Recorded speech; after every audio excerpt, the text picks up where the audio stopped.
وہ تمام ججز جو کہ 3, 4 اور 2, 3 والے فیصلے میں شامل تھے، وہ تمام ججز اس میں ہماری اطلاعات کے مطابق مبینہ طور پہ شریک تھے، اور یہ سارا فیصلہ ہوا اچانک ان تمام ججز کا ایک جگہ پہ بیٹھنے کا، کہ کل جب 2 جج صاحبان نے، جسٹس منصور علی شاہ نے اور ان کے ساتھی جج نے جو ایک فیصلہ لکھا تھا، اور اس میں انہوں نے یہ اقرار دیا تھا کہ وہ جو الیکشن کے حوالے سے سپریم کورٹ کا حکم نامہ ہے وہ 3-2 کا نہیں ہے بلکہ وہ 4-3 کا ہے، یعنی کہ یہ 2 جج صاحبانوں نے اپنا وزن بھی اختلاف کرنے والے 2 ججز کے پلڑے میں ڈالا تھا، تو جس کے بعد ایک نیا بحران کھڑا ہو گیا۔ بحران سے مراد یہ کہ ایک نئی بحث شروع ہو گئی، یہ سارا معاملہ ہوا اور پورے ملک میں شور مچ گیا، ہر جگہ پہ یہ چیز ڈسکس ہونے لگی کہ جناب یہ کیا ہو گیا ہے، سپریم کورٹ کے اندر تو دراڑیں پڑ گئی ہیں، بڑا پھٹا پڑ گیا، اور اس میں کوئی شک کی بات بھی نہیں ہے کہ بڑے پیمانے پر اختلافات موجود ہیں، اور ان اختلافات کے بعد پھر اچانک یہ فیصلہ کیا گیا کہ یہ ججز ایک جگہ پہ بیٹھیں اور کچھ چیزوں کو طے کر لیں۔ اچھا، یہ ججز بیٹھے ہماری اطلاع کے مطابق کل رات کو یہ بیٹھے سپریم کورٹ میں، اور انہوں نے بہت ساری چیز آپس میں ڈسکس کی اور بہت ساری چیزوں کو انہوں نے آپس میں طے کیا۔ سب سے پہلی بات یہ طے کی گئی کہ یہ جو بھی اختلاف ہے 4-3 والا یا 3-2 والا، اس کو فی الحال جو ہے وہ عدالت کی اوپن سماعت میں نہیں سنا جائے گا، اور اس چیز کو پہلے یہ اپنے انٹرنلی بیٹھ کے اس کو طے کریں گے، اس کے بعد اس کو معاملے کو آگے بڑھائیں گے، کیونکہ اس سے جو سپریم کورٹ کے حوالے سے جو چمگوئیاں ہیں، جو اختلافات کی خبریں ہیں، جو دراڑوں کی خبریں ہیں، ان کو بہت زیادہ ہوا ملی ہے، تو اس صورتحال کو تھوڑا سا کول ڈاؤن کیا جائے۔ اچھا، اب اس خبر کی میں تصدیق کیسے ہوتی ہے؟ اس خبر کی جو تصدیق ہے وہ صبح اپنے آپ ہو گئی کہ جب اس کیس کی سماعت شروع ہوئی، اور جو اٹارنی جنرل آف پاکستان تھے، جو نئے اٹارنی جنرل تھے منصور عوان، انہوں نے جب عدالت میں کھڑے ہو کر حکومت کا موقف پیش کیا اور کہا کہ جناب ہمارے نزدیک تو یہ 4-3 کا فیصلہ ہے، یہ 2-3 کا فیصلہ نہیں تھا، تو پھر اس میں توہین عدالت والا تو کیس ہی نہیں لگ سکتا، یعنی کہ جو کیس ہونا جا رہا ہے اس کو تو سننے کا کوئی فائدہ نہیں ہے، جس پر جسٹس جمال مندوخیل، آپ یہ یاد رہے کہ جسٹس جمال مندوخیل ان ججز میں شامل ہیں جنہوں نے سپریم کورٹ کے اس فیصلے سے اختلاف کیا تھا، اختلافی نوٹ لکھا تھا، تو جسٹس جمال مندوخیل نے اٹارنی جنرل کو مخاطب کر کے کہا کہ یہ انٹرنل کا ہمارا معاملہ ہے، ہم اس پہ بعد میں کر لیں گے، پہلے آپ سیدھا الیکشن کی بات پر آئیں کہ کیا الیکشن کمیشن کے پاس یہ اختیار ہے کہ وہ اس ڈیٹ کو ڈیلے کر سکتا ہے یا نہیں ہے، اس پہ بات کریں، آگے ہم پھر بعد میں بات کریں گے، جس پر جو ہے وہ chief justice of Pakistan justice Umar Ata Bandial کے چہرے پہ مسکراہٹ آ گئی، اور انہوں نے بینچ میں موجودگی میں کھلی عدالت میں اپنے ساتھی جج جسٹس جمال مندوخیل کو سراہا، ان کی تعریف کی کہ جناب آپ کی یہ انہوں نے بڑا اچھا کام کیا ہے، اور یقیناً وہ ان کے سراہنے کی وجہ یہی تھی کہ وہ ان کا یہ خیال تھا کہ شاید یہ کوئی ایسے ریمارکس پاس کر سکتے ہیں جو کہ نئے مسائل کھڑے کر دیں گے، اور جیسے کہ پہلے ہوتا رہا ہے، لیکن جب انہوں نے یہ تعریف کر دی، اور اس سے پہلے جسٹس جمال مندوخیل نے کہا کہ نہیں پہلے آپ اس پوائنٹ پہ بات کر لیں، تو اس سے جسٹس عمر عطا بندیال نے کافی ریلیف محسوس ہوا ہوگا۔ ہمارے ذرائع کا کہنا ہے کہ یہ جو ریلیف ہے، یہ جو گفتگو ہے، یہ جو جسٹس جمال مندوخیل کا سوال تھا اور جو انہوں نے بات کی تھی، یہ اس کے پیچھے وہی میٹنگ تھی جو کہ گزشتہ شب سپریم کورٹ میں مبینہ طور پہ ہوئی، اور اس میں یہ طے پایا گیا کہ جی یہ جو معاملات ہیں ہم انٹرنلی طے کر لیں گے، اور سپریم کورٹ میں جو اوپنلی ہم اس چیز کے اوپر بحث نہیں کریں گے۔ تو یہ وہ چیز تھی جو کل رات کے اجلاس میں طے پائی تھی، اور پھر آج وہ یہاں پر نظر بھی آئی۔ اب یہاں پہ کچھ سوالات پیدا ہوتے ہیں کہ اب کیا ہونے جا رہا ہے۔ اب کل کے دن میں یہاں پہ تمام فریقین کے وکلاء دلائل دیں گے، اٹارنی جنرل بھی دلائل دیں گے، پی ٹی آئی کے وکیل علی ظفر بھی دلائل دیں گے، باقی پارٹیوں کے وکیل بھی دلائل دیں گے، اور سب سے امپورٹنٹ جو دلائل ہوں گے وہ الیکشن کمیشن آف پاکستان کے وکیل کے دلائل ہوں گے۔ اس کے بعد پھر یہ سپریم کورٹ کوئی فیصلہ کرے گی کہ انہوں نے کیا حکم جاری کرنا ہے۔ اب اس میں کوئی اسپیکولیشن نہیں کی جانی چاہیے، کوئی فرض نہیں کیا جانا چاہیے، لیکن میں ایک چھوٹا سا جو ایک ہمارا تجزیہ ہے وہ ضرور میں اس میں پیش کر دیتا ہوں کہ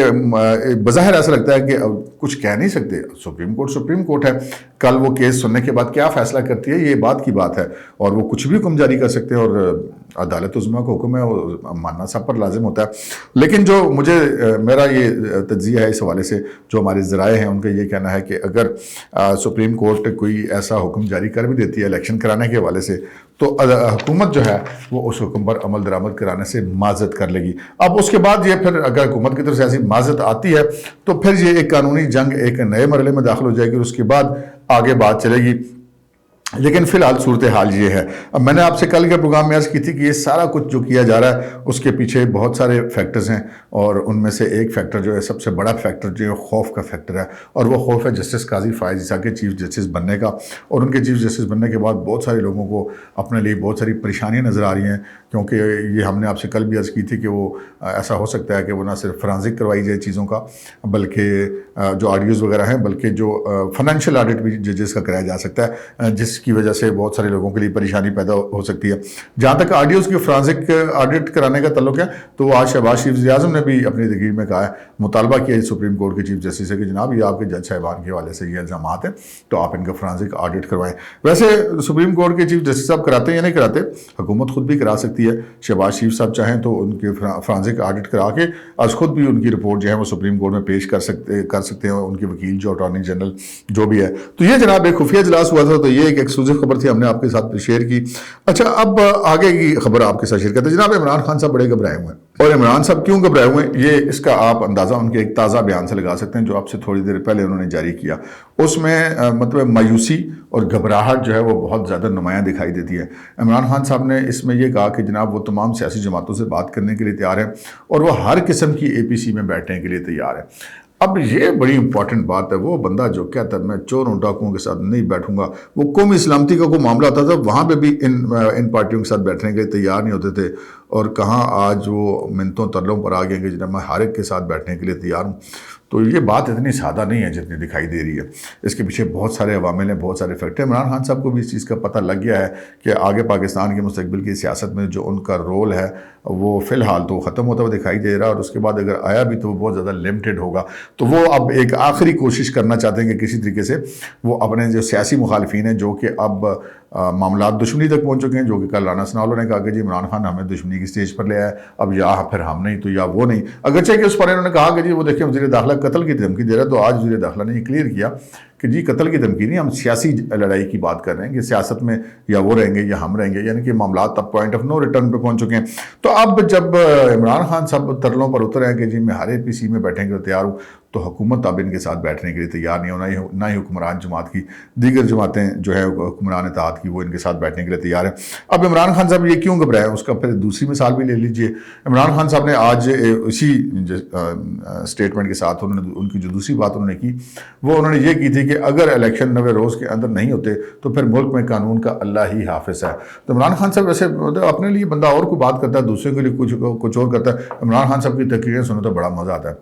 قانون کے نیچے سب کو ہونا چاہیے، اور طاقتور کے الگ اور کمزور کے لیے الگ نہیں ہونا چاہیے. عمران خان کے خلاف درجنوں مقدمات ہیں، نظر آ رہا ہے کہ طاقتور کے لیے قانون کتنا بے بس ہے، اور عمران خان صاحب کا کچھ نہیں بگاڑ سکا ابھی تک قانون کسی بھی حوالے سے. ان کو مدد تھوک کے حساب سے ضمانتیں بھی مل رہی ہیں، ان کو راداری ضمانتیں بھی مل رہی ہیں. وہ فرد جرم عائد نہیں انہوں نے ہونے دی اپنے خلاف عدالت میں، ان کو گاڑیاں جلانی پڑی، ان کو عدالتوں میں جتھے لانے پڑے، لیکن انہوں نے قانون پر عمل درآمد نہیں ہونے دیا، وہ ٹرائل کو چلنے ہی نہیں دے رہے.